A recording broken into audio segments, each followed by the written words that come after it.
Bob, we've grown our weep ninny bum. We are back with a brand new video here, and I want to go ahead and get right into today's topic. And it comes to us from some recent comments that NBA Hall of Famer Tim Hardaway made, and I believe it was on Gil's Arena.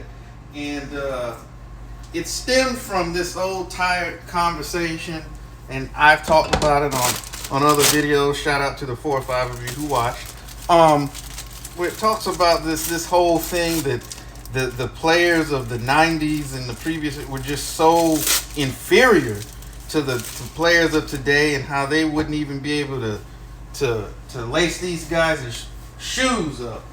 And so he's on there, and he basically refutes that. He's talking about how guys back then could play. And he actually turns the argument back on some of the purveyors of this argument. So I don't want to spoil it too much more. I just wanted to kind of set up the conversation. So without further ado, here is Tim Hardaway Sr. Talking about players of the 90s on Gil's Arena.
Mike was that bad motherfucker. Mike didn't let people beat him. You all think that we couldn't play. He playing against some scrubs. A lot of you guys couldn't play in our era. I couldn't play against Iglo. Iglo from the Cleveland Cavaliers? Yeah. That motherfucker was nice. Mark Price was a bad motherfucker. He don't get his just due. But where would he, be ranked in this era? A lot of motherfuckers couldn't stay with Mark Price. But Mark Price was a fast white guy.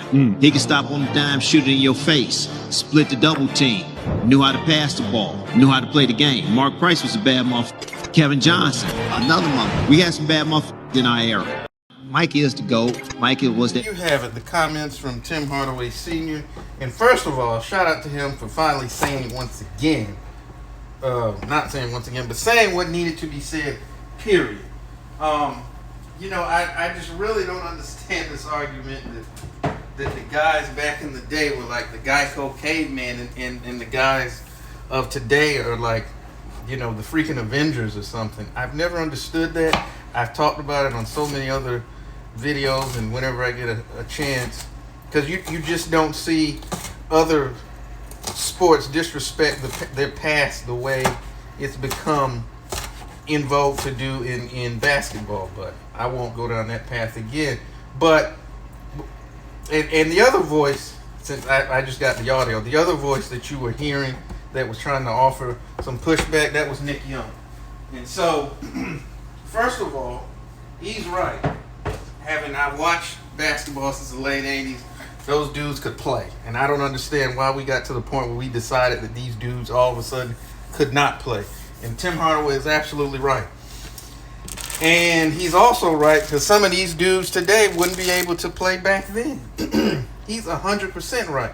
Because by and large, that league was a lot more physical. And you had to deal with the physical resistance of defense. And by and large, that's been taken out of the game. And so today's player, who's never had to deal with that sort of resistance, doesn't know what to do to encounter it. Because here's the thing.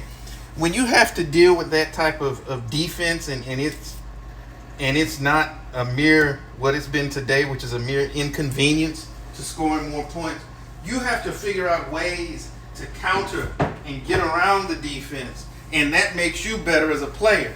And in turn, the defense will have. So it's like this cat and mouse game. But now the game is so offensively skewed that defense is basically just like I said. It's a mild inconvenience for offensive players to deal with. So yes, he is right. And Nick Young, first of all, I don't know who Iglo is, but for those of you who are wondering, he's talking about Craig Elo. And for those of you who are of a certain age, you know Craig Elo could play. He could shoot. He was a solid defender. He was a big guard. He could play. You know, he wasn't some scrub. And then he talked about, and when I say they, I'm talking about Nick Young talks about Mark Price.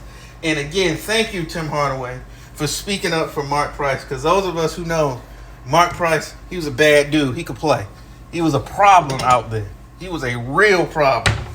And he said he really doesn't get his just due. He gets overlooked with a lot of the guards of that era.